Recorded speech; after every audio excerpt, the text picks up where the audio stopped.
Good afternoon and welcome to the September 9th, 2025 meeting of the Georgetown County Council. Please note for the record we do have a quorum present. Please join us as Council Reverend Cooper leads us in the invocation followed by the Pledge of Allegiance. Heavenly Father, as we come to you this afternoon, we ask that you would give us the strength, the wisdom, the knowledge, and understanding as we serve the community, as we do our best to be all that we can be, to impact, to engage, to change life. With the decision making that we're going to make tonight, but we can do nothing without you. But it's because of you that we ask for strength tonight for our constituent, for the community, for our family, and all that is going on around us. We need your direction and strength. But we call it done now. It is in Jesus' name we pray. Amen. I pledge allegiance to the flag of the United States of America, and to the republic which stands one nation, under God, individual, and justice for all.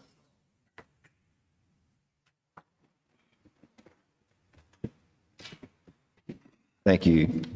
We move down to the approval of the agenda. The chair will entertain a motion to approve the meeting agenda as published. So moved by Councilor Charlton. Is there a second? Second. Second by Councilor Cooper. Any discussion? All in favor, please raise your hand. All opposed? The agenda is approved. Move down to special reports and presentations. Tonight's nonprofit spotlight is the Smith Medical Clinic. Georgetown County and Francis P. Brunel Foundation are partnering to spotlight a local nonprofit. This week's featured nonprofit is the Smith Clinic. Miss Annie Fall, the executive director, will present. Miss Fall, the floor is yours. Well, first of all, thank you very much for having me here tonight. I appreciate it. I appreciate the Brunel Foundation making this possible. I am going to be brief because I see that you all have a heavy agenda and a lot to do. And I feel like most every one of you I have met at some point or another, so I'm going to focus on giving an update on what's been happening at Smith Clinic. Go to the next slide. So Smith Clinic, for those of you that don't know, we've been in operation for over 40 years. We are a volunteer-driven organization. Our mission is to provide free medical care to low-income, uninsured folks that live and work in Georgetown County. Depending on whose numbers you use and what time of the year it is, that number can be anywhere from 11,000 to 6,000 adults. We have been in business for over 40 years, and we do have the two locations, one in Pawleys Island on the campus of Holy Cross Faith Memorial Church, and the other one just a few blocks away from here at the corner of High Market and Wood, where we're co-located with Tidelands Health Community Health Resources. We provide complete medical care for the people that we take care of. We have obviously primary care, mental health, which I'll talk a little bit more about, women's health, cardiology, physical therapy. We have an on-site pharmacy in Pawleys Island. We're working to get one in Georgetown. We have pulmonology, gastroenterology on site, and then we can access other specialties through partnerships with community partners and also a wonderful partnership with Tidelands Health. So what you can do to help Smith Clinic do what we do even better, first and most importantly, is to refer people that need care. I cannot believe that an organization that has been here for 40 years, I still every day meet people that have not heard of Smith Clinic. And for most of us, you can't go through a single day in Georgetown County and not meet somebody and you'll meet somebody that needs our help. So first and most importantly, tell everybody that you meet about Smith Clinic. Secondly, if it suits you and if you have the time and the talent, please consider volunteering with us. We can do what we do because we have over 200 volunteers, everything from doctors and nurses to front office people to physical therapists, any talent we can put to use. We've got a couple of real data geeks with us now, and they're making things just amazingly, moving things forward amazingly. Third, and also if time is not there to volunteer, please consider supporting us financially. Some of us were talking about the gala that we hold. We have one annual fundraiser at Frank's. Or we have an annual giving program called Patient Partners. For $250 a year, you are providing medical care for a patient for a full year. So that is what I have for you tonight. I wanted to talk just a little bit about just one more quick comment. Two of the areas that we're really focused on expanding right now, and it was based on our experience and what we were seeing in the clinic, and then also it's been borne out by the community needs assessment that Tidelands Health did. One is expanding access to mental health. So we have hired a mental health counselor, and we're hoping to enter into a collaborative care agreement with St. James Santee, the FQHC locally, to expand even more access to mental health counseling for our folks. And then also women's health. We really want to and really need to address the health disparities that exist in Georgetown County for women's health. So I will close there. Thank you very much. I appreciate very much being here tonight. Thank you, Ms. Fall. Are there any questions for Ms. Fall? Miss, I have a quick question. Do you all also provide pediatric care? No, we do not generally, because most children qualify for Medicaid. Okay. We take care of people that wouldn't qualify for Medicare or Medicaid. Okay, thank you. Any other questions for me? Anything else? Thank you, Ms. Fall. Thank you for everything you do for Georgetown County. We'll move down to next we have Proclamation number 2526, honoring the outstanding service of Ms. Holley Laycock. We have a report from Mr. Walt Ackerman, our Director of Administrative Service. Mr. Ackerman, the floor is yours. Thank you, Mr. Chairman, and I have Ms. Laycock with us tonight, and I would like to point out to everybody, not that she had a stressful position with us during the 25 years that she worked for us. This is her 11th day of retirement, and she looks 10 years younger already. So I'm really thinking that we should all probably try what she's doing. I've worked for the Holley since the day I got here. October will be 9 years. She was in the position of risk manager for about 12 years and has worked with the county in total for about 25. I was actually in the doctor's office preparing to get a procedure when she called me and she says, "I know you're at the doctor, but I'm just letting you know I'm leaving." And I thought I was going to fall out of my chair. I was not expecting it. I am so happy for her. I'm overjoyed when any of our county employees reach that milestone. But I was really hoping Holley would hang on for a couple more years, but I'm tickled to death for it. So I want to read a proclamation tonight honoring Holley and her service to the county. And for those of you who don't recognize Holley, maybe you're a little bit newer, most of the council members who've been here for a minute, you've seen Holley about a couple times every year receiving awards for innovation and safety programs through the Association of Counties. Just always did a fantastic job. So this is a proclamation that states, whereas Georgetown County values the contributions of all employees, whether through their service to the public or service to other employees, and whereas Georgetown County wishes to recognize those individual employees who give significant time serving others and or whose particular role impacts a tremendous number of people, and whereas Georgetown County recognizes Holley A. Laycock as such an individual who, through her various roles with the county, from mosquito control supervisor to environmental services superintendent, and finally to risk manager, Holley has served the county for 25 years. Through her many roles, she has touched the lives of thousands of Georgetown County citizens and employees. In her role as risk manager, Holley was often interacting with an employee during one of the most difficult periods of their entire career, which is an accident or injury. She used her knowledge and skill to help guide them through the process of recovery and returning to work. Her main focus as risk manager was ensuring that the county and all employees did everything possible to avoid having to go through such an event. Through her efforts to develop and continually improve our safety initiatives, Holley received numerous awards for her accomplishments. Holley's knowledge of policies, procedures, rules, regulations, laws, and all sorts of other valuable information were shared with fellow employees to help guide them in their decisions and actions. For all of the help and guidance she gave over the years, along with her dogged determination to constantly improve, we were truly blessed to have her with us as a member of the Georgetown County team. Therefore, be it proclaimed that this 23rd day of September 2025, Georgetown County recognizes Holley A. Laycock for her outstanding service to the citizens and employees of Georgetown County and wishes her the best in her well-deserved retirement. So shall it be this 23rd day of September in the year of our Lord, 2025. Mr. Chairman. Thank you, Mr. Ackerman. Chair will entertain a motion on Proclamation 2526. So moved. So moved by Counselor Mercado. Is there a second? Second. Second by Counselor Put your last Anderson. name down here. What do you call him, Counselor Bob? Is there any discussion? All in favor, please raise your hand. All opposed? Proclamation is approved. Mr. Chairman, if we could get a photograph.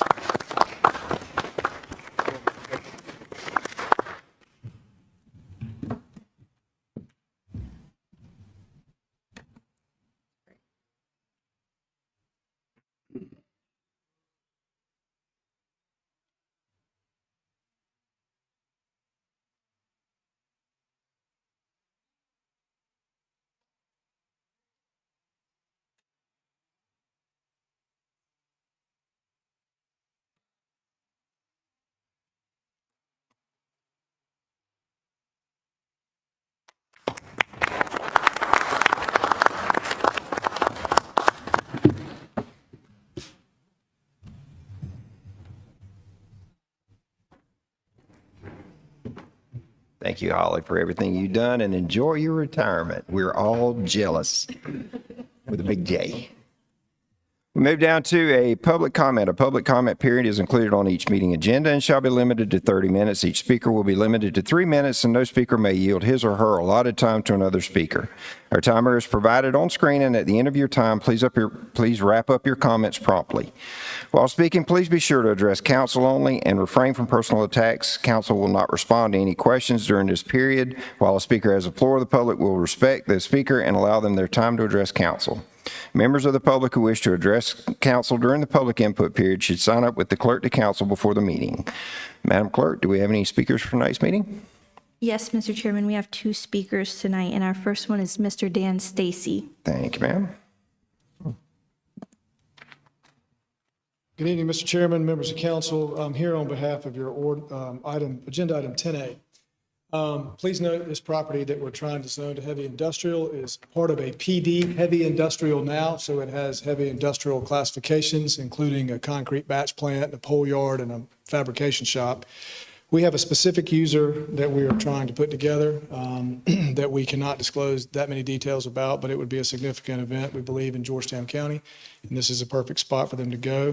I have a representative of the applicant with me as well. If you have questions, we went through Planning Commission, got a recommendation of approval. There was no public inquiry, negative or positive, about this application. And as I understand from Ms. Holley this afternoon, even as of yet, there has been no further additional public inquiry about this request. We have the ability to answer some questions if you have them when you get to it on your agenda, but we're mainly here to provide those answers if we can. Some of this is still a little bit confidential. Mr. Everett Carolina. All right, good evening, council, Madam Administrator, and county staff members. I'm here tonight to discuss what is a community center. A community center is what we have in North Santee, but it's not used as it should be. For those communities that are fortunate to have such a facility, it can be the hub that binds and keeps the community together and informed. It can have activities that uplift, motivate, and inspire all ages in the community. A community center is for everyone from 8 to 88. Currently, our center is being utilized by seniors at Sunset Stage, and nothing for the children and students in Sunrise. Our mission as the Citizens for Progress of North Santee is to cover the needs of the entire community. I'm here this evening to solicit your support in obtaining 3 classrooms for the development of our after-school program, which will help in fortifying the young people at the elementary school level at Sanford and Maryville, and both schools are rated as below performance rating.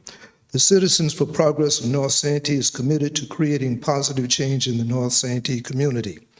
Our comprehensive programs are designed to address educational disparities, support youth engagement, and provide essential services to families.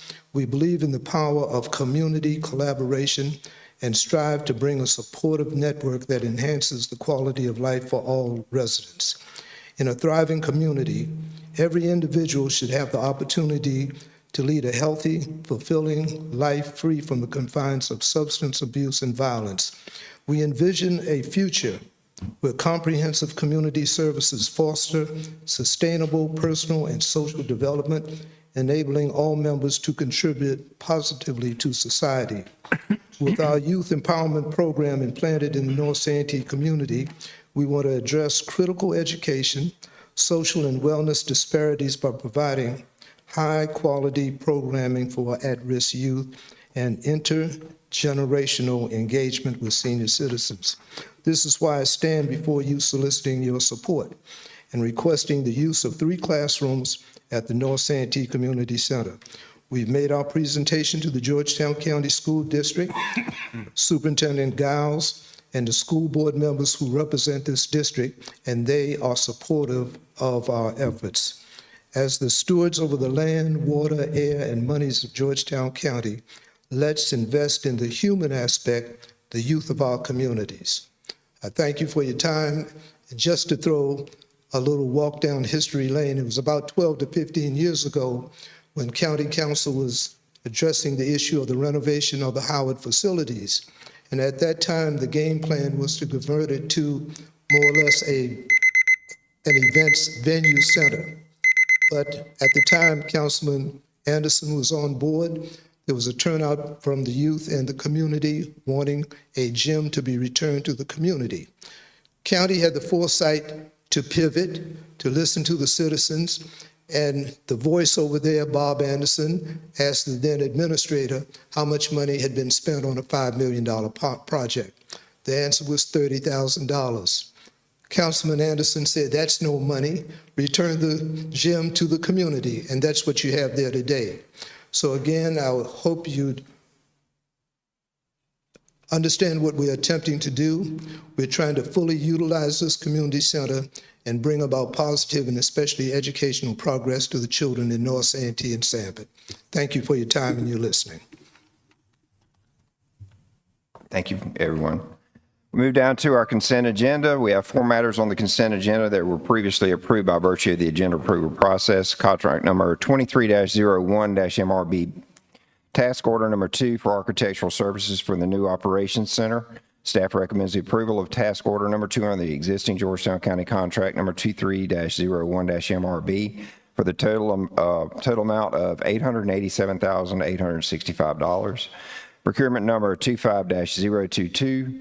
User Road Fee Construction, Thelma Lane. Staff recommends the award of the lowest bidder to Bencox LLC for the total base bid. Procurement number 25-072, HVAC system replacement for the Waccamaw Regional Recreation Center gym. Yay. Staff recommends the replacing of the inoperable units. Yes, we were looking at that, and we want this done as bad as y'all do. Procurement number 25-077, Aljon 500 landfill compactor. Staff recommends that approval of the proposed remanufactured Aljon 525 compactor directly from CNC Manufacturing, DBA S2 Manufacturing for the total amount of $687,906. We move down to appointments to boards and commissions. We have an appointment to the Waccamaw Mental Health Board. The Waccamaw Center for Mental Health recommends the appointment of Amy Pinckney Flagler to the Waccamaw Mental Health Board. Is there a motion on the floor for Ms. Flagler? Ms. Flagler. So moved. So moved by Councilor Mercado. Is there a second? Second. Second by Councilor Cooper. Is there any discussion? All in favor, please raise your hand. All opposed? Congratulations, Ms. Flagler. You are now on the board. We move down to resolutions and proclamations. Proclamation number 25-27, proclaiming the week of September 22nd through 26, 2025 as Stormwater Awareness Week 2025 in Georgetown County. We have a report from Ms. Harley Walker, Operations Coordinator for the Stormwater Division. Ms. Walker, you have the floor. Hey, Mr. Chairman and members of council, thank you for your time this evening. The Stormwater Division respectfully requests that council pass Proclamation Number 25-27, proclaiming the week of September 22nd through the 26th of 2025 as Stormwater Awareness Week 2025 in Georgetown County. To provide insight into the everyday functions of our office, we would like to show the following video to you all.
Do you guys have any questions for us? Thank you, Ms. Walker. Any questions for Ms. Walker?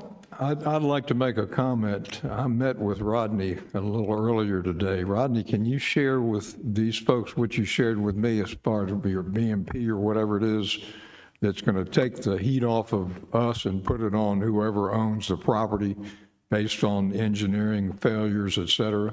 So the, excuse me, the BMP agreement is the typical contract at the end of the stormwater permit where we have the contractual agreement with the landowner or the project owner between them and the county for the stormwater systems on that site. And what we do is after we verify those BMPs, we have that recorded with the county. And then annually, the county sends out stormwater inspectors to ensure that those BMP systems are implemented and functioning as designed. And what our incentive to make people comply with that is that if we find that the system is not functioning when we do our annual inspection, we can either and then send them an invoice or compel them to fix it with the contract. That's what the purpose of the BMP agreement is. That's a big deal, you know, that takes that load off of us, because over the years, I've seen us sued more than once or something we really had nothing to do with. It was an engineering problem or a contractor problem or whatever. So I just wanted you all to hear that. Thank you. Good job. Could we share that video? Absolutely. Okay. Thank you. You've heard a report from Ms. Walker on proclamation number 2527, proclaiming the week of September 22nd through 26, 2025 as Stormwater Awareness Week 2025 in Georgetown County. The chair will entertain a motion on proclamation 2527. So moved. So moved by Councilor Anderson. Is there a second? Second. Second by Councilor Charlton. Is there any discussion? All in favor, please raise your hand. All opposed? Proclamation is approved. Could we get a photo with you?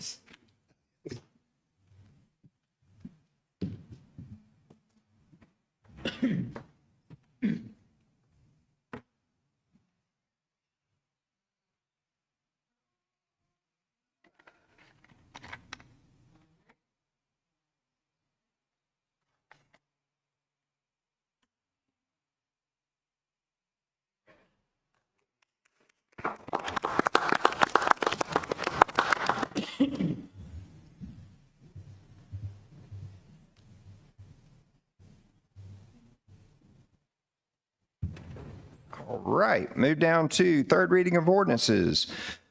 Ordinance number 25-26 to amend the comprehensive plan future land use map to reflect the redesignation of tax map parcels 41-04-04-011-01-000, 41-0404-11-03-00 through 41-0404-11-03-04, 41-0404-011-16-00, 41-0404-017-00, 41-0404-011-18-01, and 41-0404-011-19-00 located in Merle's Inlet from rural residential to residential in Council District Number 6. There is a public hearing that is going to be held on this at the October 14th meeting.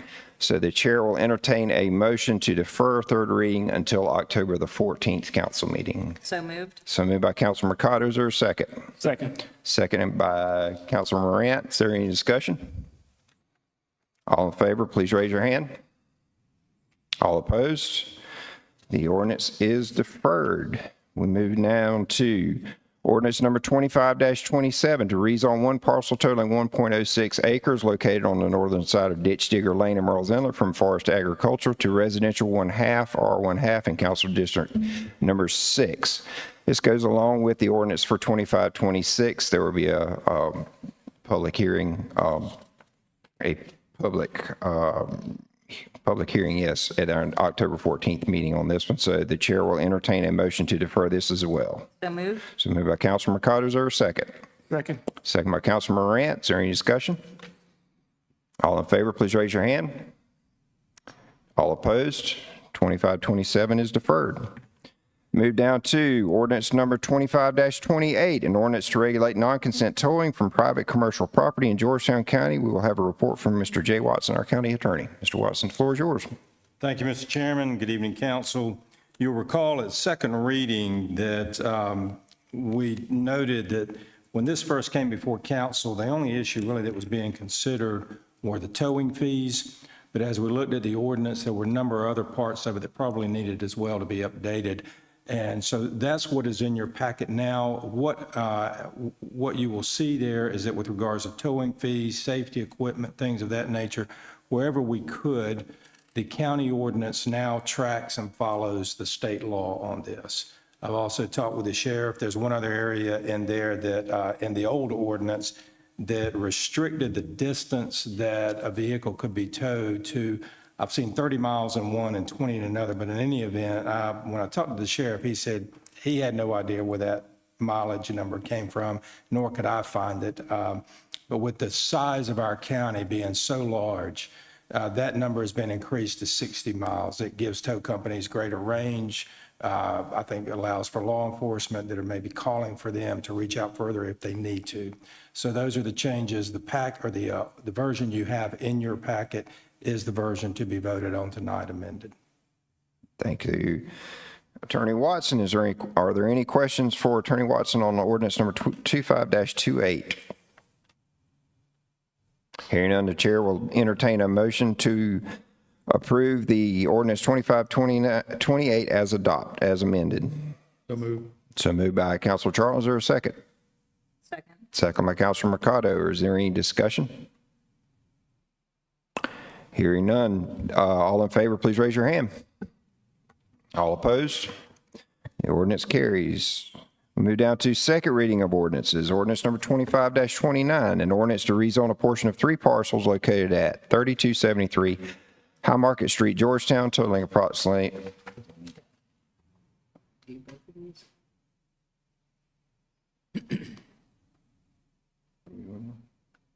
Just double checking, we passed 25-29. Do we also need to do 25-30? Is that one the one you're doing right now? Yeah. Okay, we my haven't bad. gotten to them yet. Okay, my bad. Got ahead of it. Let's start over. So now we're down to second reading of ordinances. Ordinance 25-29, an ordinance to rezone a portion of 3 parcels located at 3273 High Market Street, Georgetown, totaling approximately 46.84 acres, identified as portions of TMS 01-0202-119-00-00 and TMS number 01-0202-119-02-00 and TMS number 01-0202-119-03-00 from Tyson Industrial Plan Development, PD, General Commercial GC, and 10,000 square foot residential MR10 to heavy industrial HI in Council District 3. We have a report from Ms. Holly Richardson, our planning director. Ms. Richardson, you have the floor. Thank you, sir.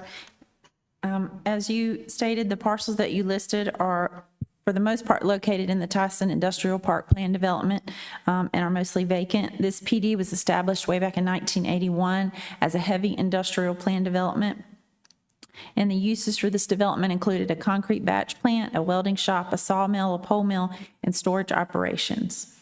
The request includes a little over 46 acres that are zoned PD. There is just a sliver that is zoned MR10, and then a little over half an acre that is zoned general commercial. So most of this request involves the Tyson Industrial PD. There were just a few other pieces that were getting picked up by the potential purchaser of this property. The request from the property owner here is to remove this 46 acres from the existing PD and the other zoning districts.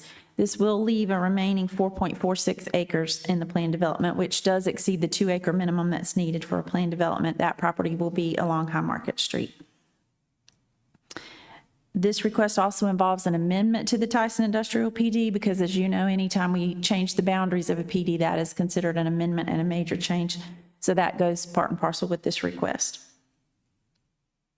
The setbacks that are currently in place for the planned development are 50 feet for the front, 30 for the side, and 30 in the rear, and the maximum height for the current PD is 35 feet. The request here is for heavy industrial zoning, which allows for any use that's listed in the limited industrial district, any other industrial use, plus operations incidental or required for that use. It also allows for things like warehouses and bulk storage, transportation facilities, and several conditional uses that are subject to the conditions included in the zoning ordinance. The setbacks for HI are not that different from the ones for the PD, 50 for the front, 30 for the side, and 30 for the rear, but the straight HI zoning district does have a height limit of 70 feet as opposed to 35. I will let you know that in terms of setbacks, the 70-foot height requirement does increase the setback. So for example, if you have a 70-foot high building, then all the setbacks need to meet a 70-foot minimum, so the setback increases per the height increase. The surrounding zoning is FA to the southwest, MR10 to the northwest, general commercial to the northeast, and then the city limits of Georgetown, of course, are located just to the southeast of this tract. The surrounding uses are mostly commercial and residential. If industrial development is included here, it will necessitate a level 4 buffer along the residential property, and a level 2 buffer would be required along the existing commercial uses. The site is served by utilities. Rural water serves water there, obviously, and sewer is provided by the Georgetown County Water and Sewer District. The future land use map for this property shows that the largest majority of the tract is employment, which is what we used to call industrial, and our former future land use map is now called employment. Since the current designation and the proposed rezoning do not conflict with the map, we're not recommending a change to the future land use map. A portion of this property is in a regulated flood zone. That's due to its proximity to Whites Creek. We don't feel this is spot zoning. Obviously, the rezoning request is significant in size, and it is use-wise in keeping with what the current designation is. Rezoning to heavy industry will significantly broaden the list of uses that are allowed and will allow for the previously mentioned increase in height as well. Planning Commission held a public hearing on this back in July. As Mr. Stacy said, there was no one there besides the applicant at the public hearing. The Planning Commission did have some discussion about setbacks off Whites Creek and additional buffers that could be added. Staff, of course, reminded them as a straight zoning, we could not impose those further restrictions, but obviously, once development is planned or submitted for the tract, they will need to submit for their stormwater permits, their DES permits through the state, and all those normal requirements will apply. The Planning Commission did recommend approval with a 6-0 vote for the zoning change, and I'll be glad to answer any questions you might have. Thank you, Ms. Richardson. Are there any questions for Ms. Richardson on ordinance 2529? Mr. Chairman, I had a question. Ms. Holley, is this the same piece of property that Mr. Stacy talked to earlier? Yes, sir. Okay, just wanted to make sure I was putting the things together. Thank you. Mr. Chair, I have a question for Ms. Richardson. Councilor Cooper? Ms. Richardson, you made mention prior to this rezoning, it's been 44 years, 1981. Yes, sir. That's when it was originally zoned as planned development. Why now? Mr. Stacy might need to answer that. I think that's because they have a potential buyer for the property, and the limits of the planned development zoning were too restrictive and doesn't fit whatever the future industrial use that they have in mind. The planned development is, you see that list of uses there is pretty specific as to the uses that can be allowed. So my guess is that the proposed use here falls outside of those parameters. Thank you. Yes, sir. Are there any further questions for Ms. Richardson? Hearing none, the chair will entertain a motion on ordinance 25-29, an ordinance to rezone a portion of 3 parcels located at 3273 High Market Street, Georgetown, totaling 46.84 acres, identified as portions of TMS number 01-0202-119-00-00, 01-0202-119-02-00, and 01-0202-119-03-00 from Tyson Industrial Plan Development, PD, General Commercial, and 10,000 square foot residential or MR10 to heavy industrial in Council District 3. Is there a motion on the floor? I make a motion, Mr. Chair. So moved by Councilor Cooper. Is there a second? I'll second it. Second by Councilor Newton. Is there any further discussion? Hearing none, all in favor, please raise your hand. All opposed? Motion carries. We move down to ordinance number 25-30, an ordinance to amend the Georgetown County Code of Ordinances, section 8-24 fees, subsection C3, relating to tire disposal fees. County Attorney Jay Watson will give us a report. Mr. Watson, you have the floor. Thank you, Mr. Chairman. The purpose of this ordinance is to update the fee structure for disposal of waste tires. Recently, the state legislature passed some new legislation regulating disposal of tires.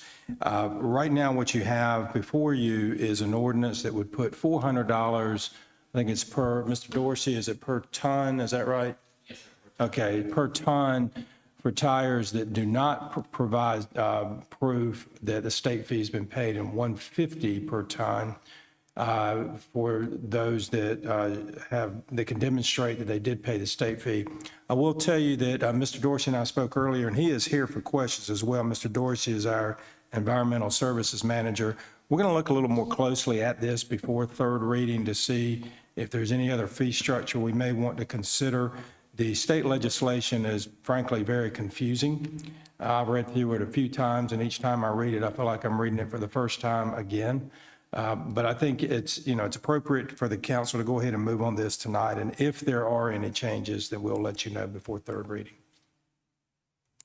Thank you, Attorney Watson. Are there any questions for Jay? Yeah, I have a couple questions. Might need some help. On the state fee, is this basically the fees that are paid by the tire stores in the county when they're purchasing tires? I'm sorry, okay, repeat the question again, please. Is the state fee you referred to, is that predominantly paid by the tire stores in the county when they purchase the tires? Well, yeah, when the consumer purchases the tires, that's the fee that's questioned about the ST 394. Yes, sir. They pay the tire store, then that fee goes to the state. Yes, sir. All right. So if you have a business, XYZ tire store here in Georgetown, they bring in a ton of tires, it's going to cost them $150 per ton. Well, currently right now, it's free. It's free? It's free, yes, sir. It's free. If they have proven to us that they have paid the state tax fees, then we allow them to dump free for the retailers. Under the new ordinance, as we are trying to get approved, regardless of whether they have the ST 390 form or not, then we will charge them. to help us in the processing of getting rid of the tires. Okay, I take it this fee that they pay the state is filed maybe once a month? Something similar to sales tax from a retail store? The retailers get a certain amount of credit, and so what they do is when they pay that credit off with the state, they bring that to us, and we subtract from that credit amount. Then once they've abused and used all of that credit, then we're allowed to charge them unless they bring us updated information that they have paid more taxes to the state for those tires. Okay, so if an individual brings in a ton of tires, which sounds like a lot, but if you're dealing with heavy equipment, be you a logger or construction worker, and you're dealing with skidder tires and such as that, doesn't take very many to make a ton. And they would have to pay $400. What is the price for that now versus what it will be if we pass this? Okay, all right, the tires there are different sets of tires. So the non-DOT tires, which is considered the off-road tires, those right now, those are scheduled at $500 per ton is what we charge for those right now. $500 per ton? Yes, sir. And that's what they would pay right now, correct? Correct, that's for the non-DOT tires. That's for us to process the tires, the $500. That's what we charge to take them in. And it charges us $500 to actually get rid of all the tires. So regardless of whether they're SDTO tires or non-DOT tires, we still have to pay that amount to get rid of them. Okay, if it is a 24.5 18-wheeler tire which was purchased at a tire store, will that fall under the non-DOT or the 150? No, so that would fall under the 150 because that's a actual DOT tire. So any tire that's approved DOT for the highway would fall under that category of the $150 per ton. All right. What do we currently do with the tires when they reach the landfill?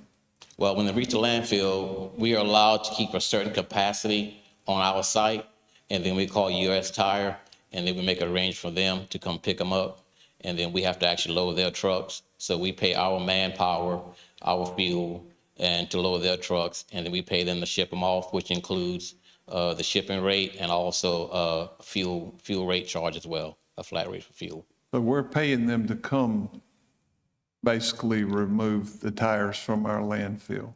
Yes, sir, that is correct. Has there been a cost analysis of what that is per ton?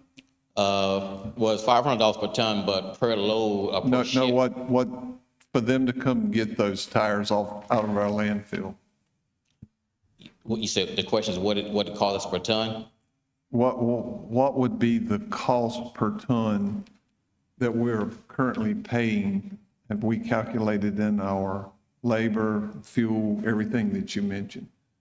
Well, if we're charging a certain amount per ton, I'd like to know what it's costing us per ton to get rid of those tires. That particular information I don't have we've never actually calculated the manpower and the fuel, but just the flat rate itself would be 500 plus whatever the manpower, the fuel usage, the wear and tear on the machine. We would have to add all that into consideration to get the actual figure amount that you're actually speaking of or asking of.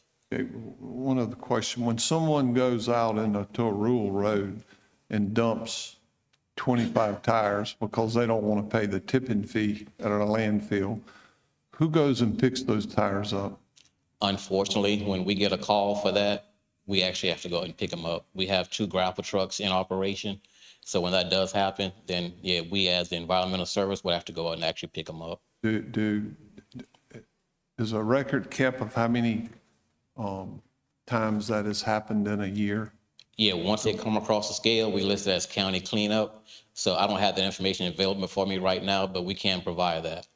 Because what I hope does not happen, but with us doing this, I think it's going to encourage some dishonesty in the system. And we might turn out better on one end, but we're going to pay for it on the other end.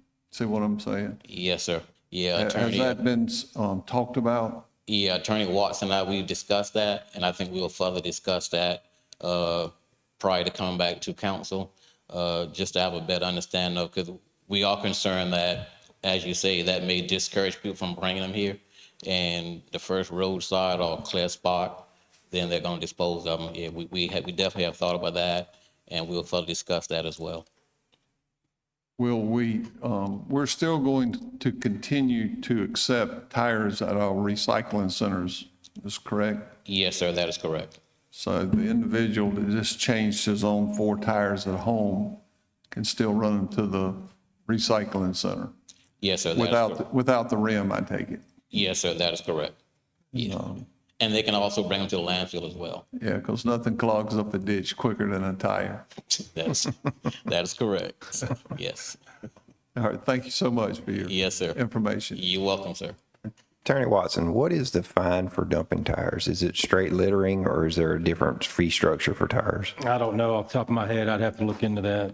I don't know. I mean, and I understand the concern that Mr. Newton's raised. I mean, I think folks that are going to follow the law will follow the law. Those who won't, don't. So, the fees that are in the proposed ordinance are straight from state law. So it's tracking state law. The only question is whether there are other fees or a different fee structure within the state law that council could also consider. I mean, as Mr. Dorsey said, to get rid of the tires is $500 flat fee plus all the other incidental costs that he mentioned, which have not really been calculated. So either way, it is a losing proposition for the county, whether you're charging $150 a ton with documentation or $400 a ton with documentation. At best, you're losing $100 per ton every ton you take in. So it's, it's kind of a question of what does the county want to do to try to stop the bleeding, so to speak. So, Jay, did you mention up front there that you were probably going to have an amendment to this for third reading? Don't know, possibly, but I wanted to talk to Mr. Dorsey a little bit about it as well. I'm sure he's going to have some good insights, and so potentially. And, if any of you want to speak with me as well, Mr. Newton, obviously this is an issue you've got some thoughts and concerns on. Well, it sounds like Raymond's the one with the knowledge here, and I understand why. So if we don't want to lose any money anywhere, because we can't afford to. Right. So can we trump what the state's saying? You mean with As far as fees beyond what yeah, the state right, allows? yeah, exactly. So at least I'd rather see us make a profit than break even, but we're in a business here. I appreciate that, but the short answer is no, sir, I don't think you can. I mean, if the state sets a fee structure for, or, whether it's a criminal law or otherwise, a regulatory law, I should say, if they set some structure or penalty, then I think there's a question of has the state preempted the field for that particular issue? And so the county can work within that, or maybe less than that. I don't know that this county can go, I don't think the county cannot go above it. And if they did, I think the enforcement powers of the county could be questioned. Have we ever had a county class action suit against the state?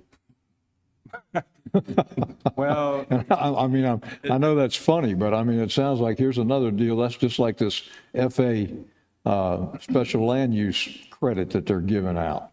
Can't bring a class action suit against a governmental entity in South Carolina. One other thing, Jay, the surrounding counties, Mr. Dorsey, do we require any identification when they show up at the landfill with tires, say a truckload?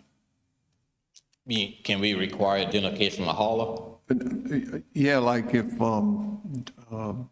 Moose Chernak shows up with 10 tons of tires wanting to dump at our landfill and has a pays for it. I don't want to be accepting tires from other counties. And that leads into my next question. Comparison to what we're looking at, how do we compare with surrounding counties? Because if someone can save $500 by driving their tires to Georgetown County, they're going to do that. I'm just trying to think like a businessman here. Yeah, any tire haul that comes across our scales, we ask for identification. If it's not like a known retailer that we know of within the county, then those folks will turn around unless we get prior approval from our previous director or county administrator. We don't accept. Okay, so we do check for that. Yes, sir. We don't accept out of county tires. All right. Yeah. All right. Very good. And Mr. Newton, I will tell you that at least one county that I'm aware of, and I spoke with their county attorney, recall that I said that part of this is precipitated by the state passing some recent legislation. So I was speaking with one of my colleagues in another county, and they are charging a higher fee structure than what is being proposed here. So. And that was which direction? West, south, north? Yes, sir. East. Mr.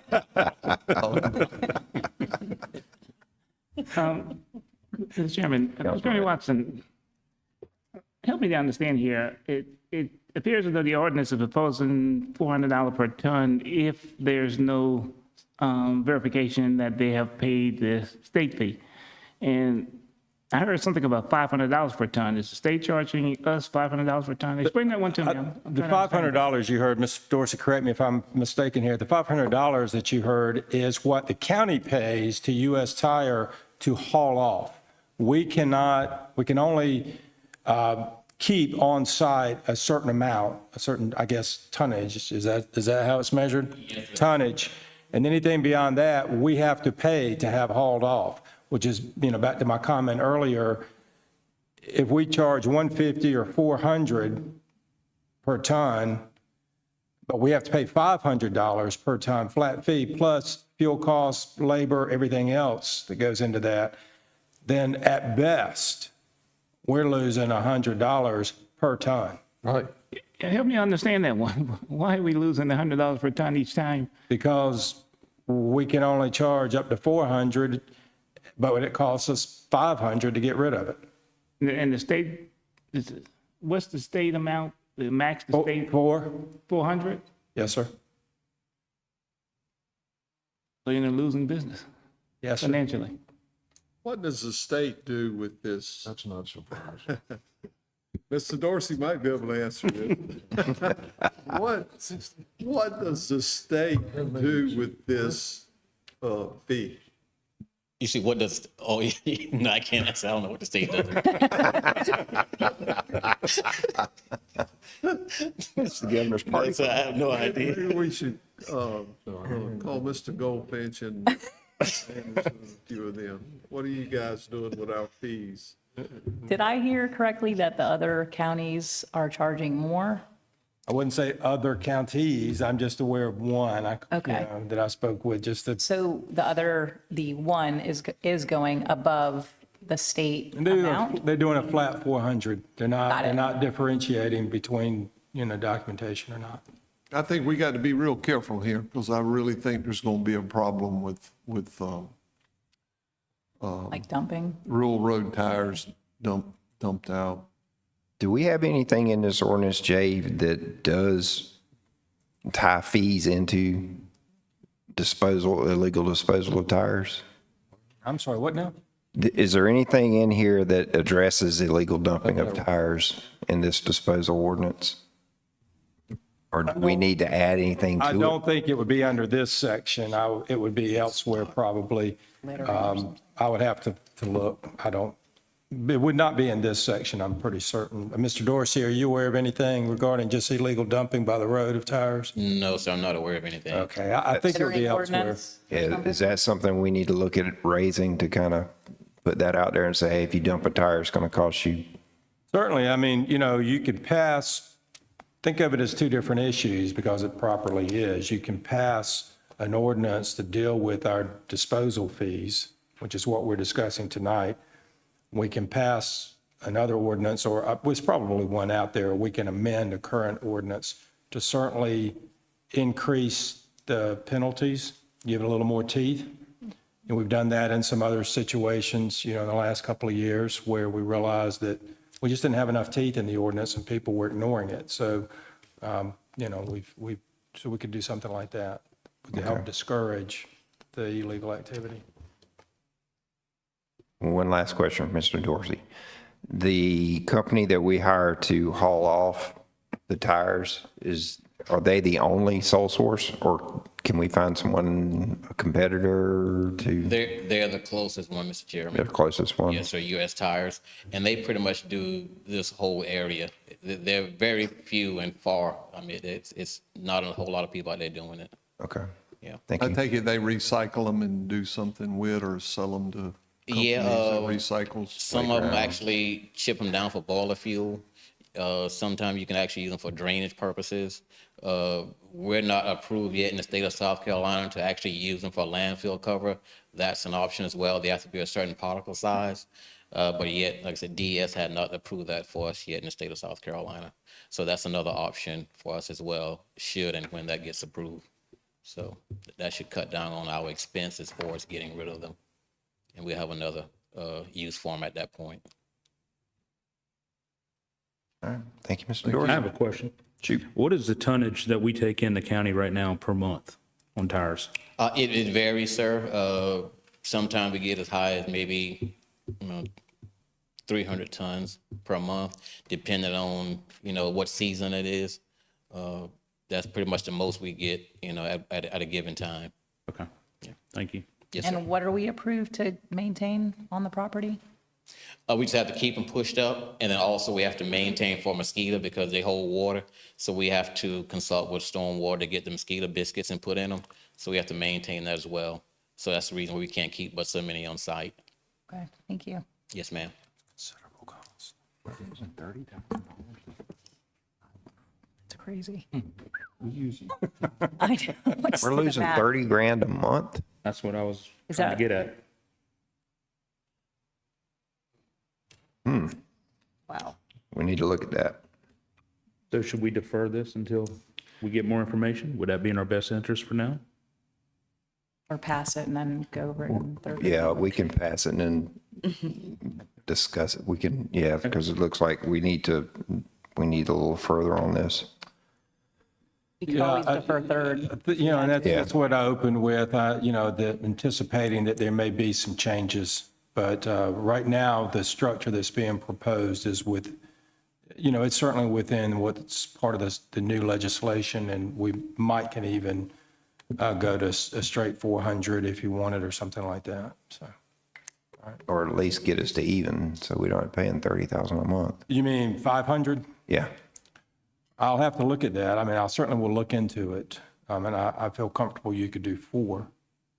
5, I don't. I think you run into, again, a problem of whether the state has preempted the law on that by setting a maximum in their legislation. Can we send a bill to the state? I got a stamp. I ain't afraid. All right. Could we get a report, of all the costs that we were just talking about? Yes. And get that added to this ordinance? Okay, thank you. Okay, any further questions? Just want to say thank you, Mr. Dorsey. Yes. Yes, thank you very much.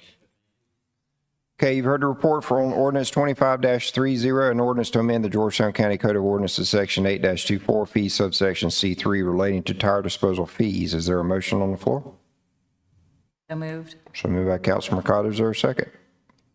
Second by Councilman Morant. Is there any further discussion? All in favor, please raise your hands. All opposed? Motion passes 6-1. We move now to ordinance 25-31, an ordinance to disestablish various county council-appointed boards and commissions and to assign functions and duties to county departments and sheriff's department. We have a report from Attorney Watson. Thank you, Mr. Chairman. Recall you heard a report. We gave a report, I guess it was the last council meeting. We had a workshop prior to that meeting, which we gave a report on this. Nothing has changed since that time. There are 6 boards or commissions being recommended for disestablishment. I'm happy to go over those again if you need, but I will again remind council, no boards or commissions are being recommended for disestablishment that are mandated. These are all boards and commissions that were established by council in its discretion, and they can be disestablished by council in its discretion. At the time they were established, I think they served a need. Many of these have been around for decades, and you now have, the county has some very professional and department directors now and good staff, and the boards and commissions are frankly just not serving the purposes or needed that much anymore. To the extent an issue arises, I'll remind council of this. Just know that to the extent some issue may arise in a particular department that you feel like you need more study or input on, you can create an ad hoc committee, task them with whatever the issue is you would like them to look into, and give them some direction that they can study and come back to you with recommendations.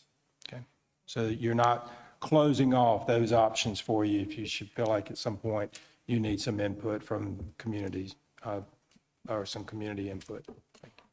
Okay, thank you, Attorney Watson. You heard a report from Attorney Watson on Ordinance 25-31, an ordinance to disestablish various county council appointed boards and commissions and to assign functions and duties to county departments and sheriff's head. The chair will entertain a motion.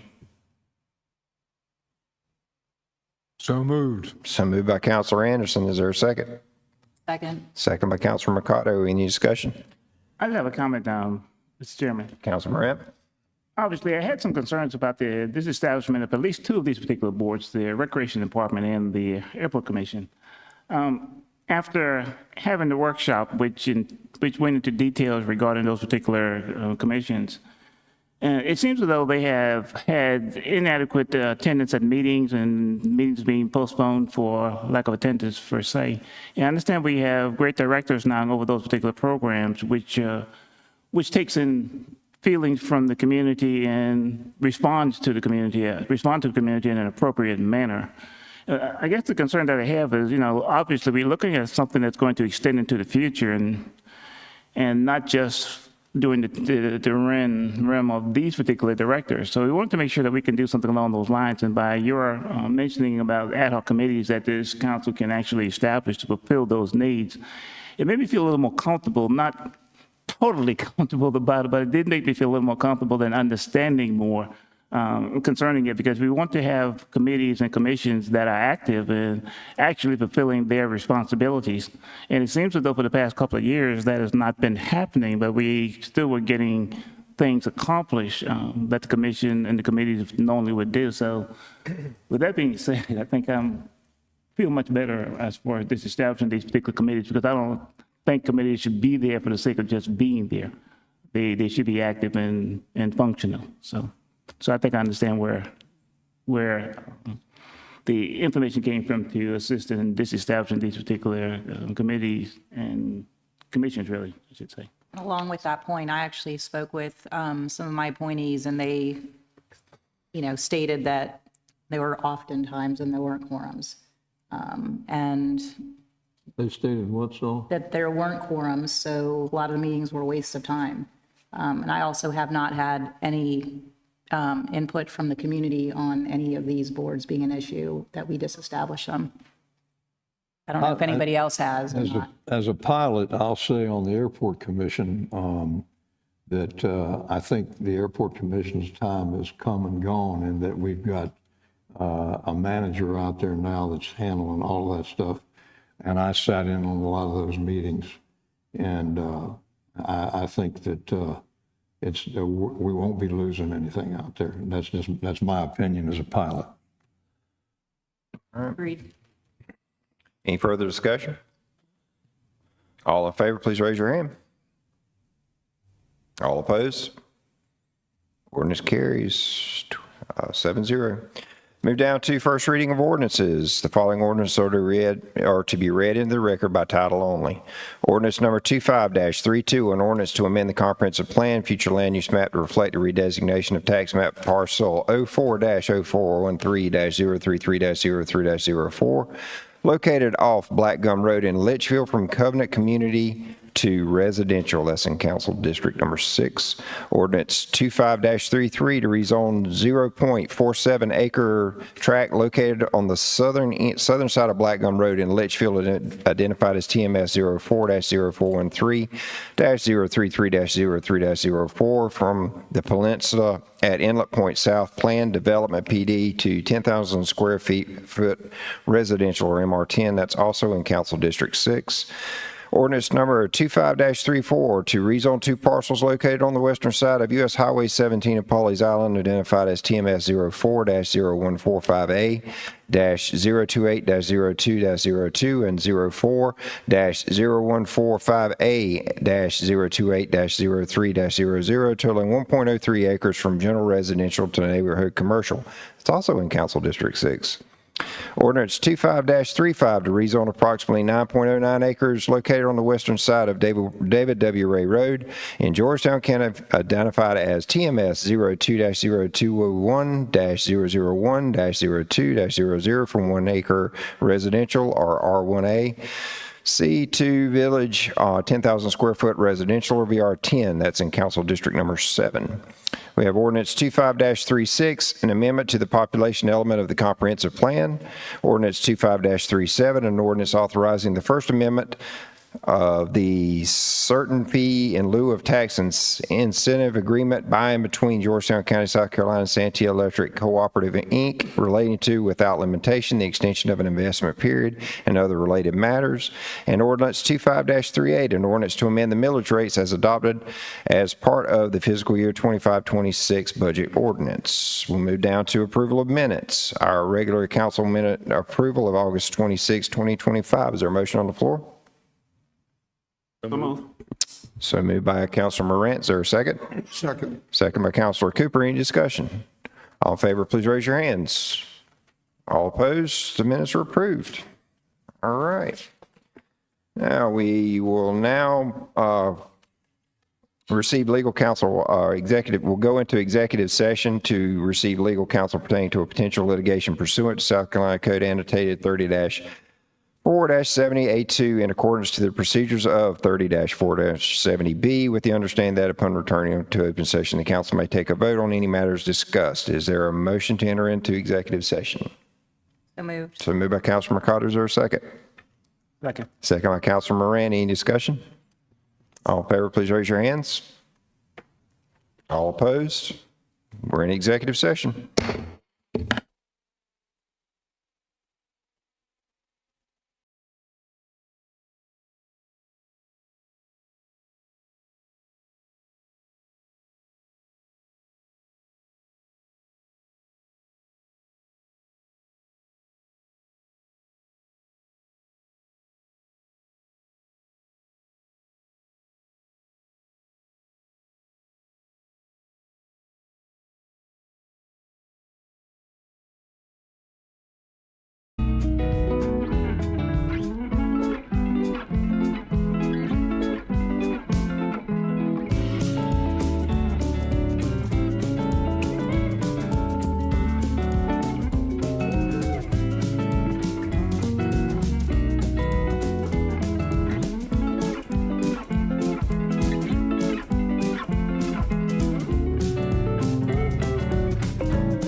We are now back from executive session. Please note that no actions or votes were taken during executive session. Is there a motion to return to open session?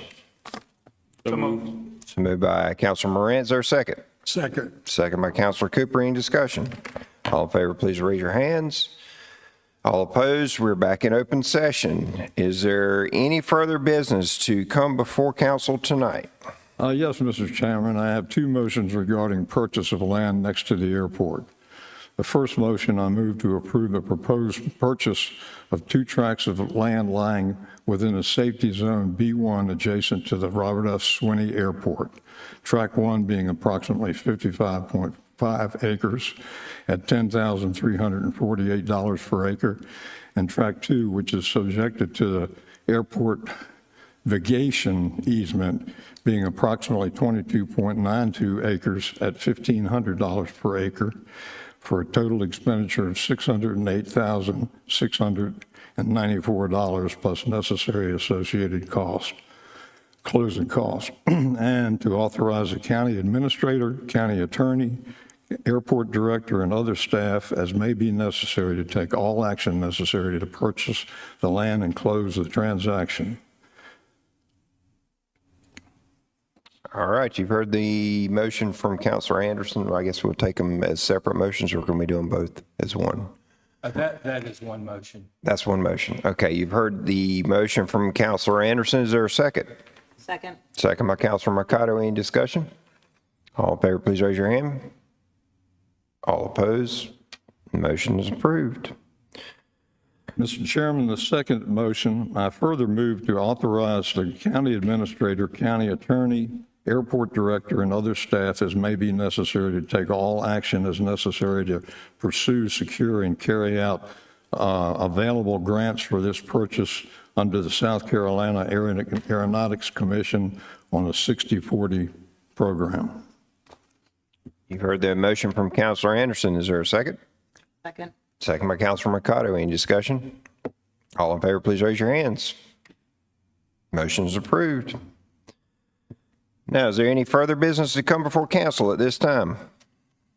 Hearing none, the chair will entertain a motion to adjourn. So moved by Councilor Mercado. Is there a second? Second. Second by Councilor Morant. Any discussion?